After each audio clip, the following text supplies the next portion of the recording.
Présidente de l'ONG Migration et Climat International et présidente du programme Femmes Adapte Climat.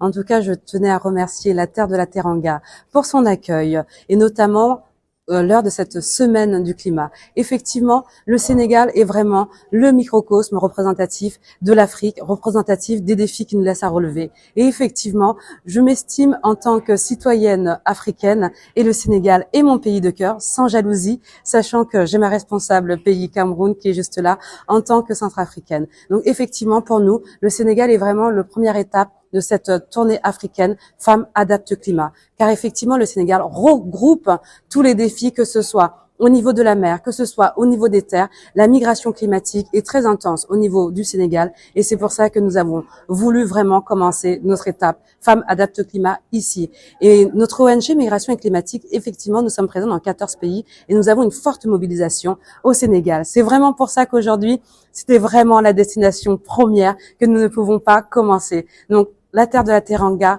est vraiment mon pays et vraiment sa fille. Donc, je suis ravie d'être là avec vous et en tout cas, je tenais vraiment à vous remercier tous et toutes pour votre confiance, pour votre présence et on compte sur vous afin de pouvoir maintenir cette mobilisation en faveur de l'adaptation climatique.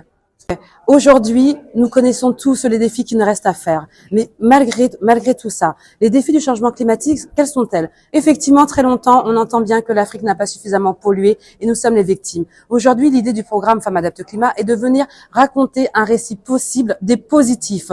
Car dans tous nos pays, dans tous nos territoires, on a des choses extraordinaires qui sont faites. Effectivement, on a encore besoin de soutien ou d'accompagnement. Aujourd'hui, l'adaptation climatique n'est plus une fatalité.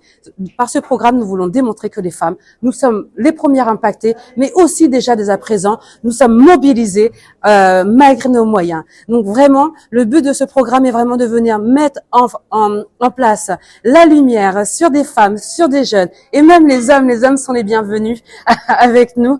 Donc effectivement, nous ne sommes pas féministes, mais nous sommes convaincus qu'ensemble, nous allons pouvoir aller beaucoup plus loin. Aujourd'hui, le Sénégal a déjà des solutions extraordinaires qui sont mises en place, notamment dans les territoires, mais malheureusement, pas souvent assez mises en valeur. C'est vraiment notre objectif. Donc, nous allons aller dans les contrées, dans les ruraux et même en ville. N'oublions pas. Donc, aujourd'hui, notre idée n'est pas d'opposer et vraiment de pouvoir rallier pour que nous puissions vraiment avancer et faire accélérer ce combat très rapidement.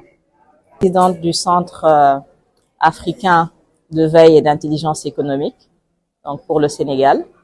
Donc c'est un centre qui fait de la recherche sur l'information pertinente liée à l'économie.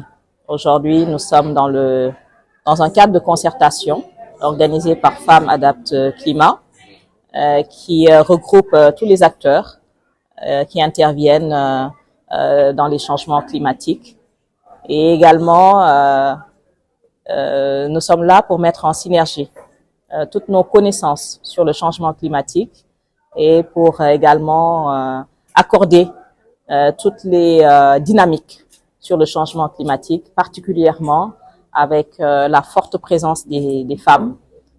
Comme nous l'avons entendu ce matin, les femmes, elles sont très présentes dans la lutte contre les changements climatiques, mais c'est surtout qu'elles subissent les changements climatiques de par leur travail, leur logement.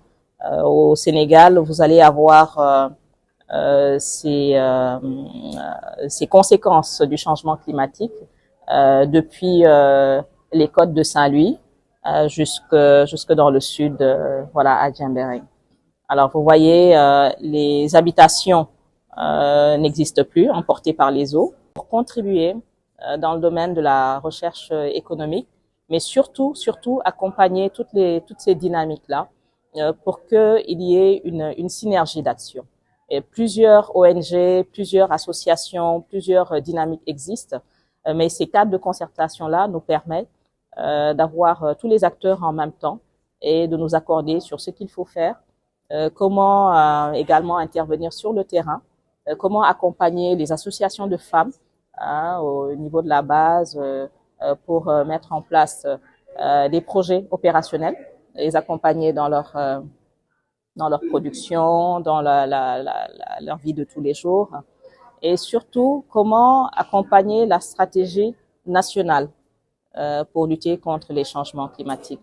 Et il est à saluer cette organisation-là portée par Femmes Adaptent Climat, qui regroupe plusieurs dynamiques, et le Centre africain de veille et d'intelligence économique se tiendra toujours aux côtés de ces dynamiques-là pour les femmes.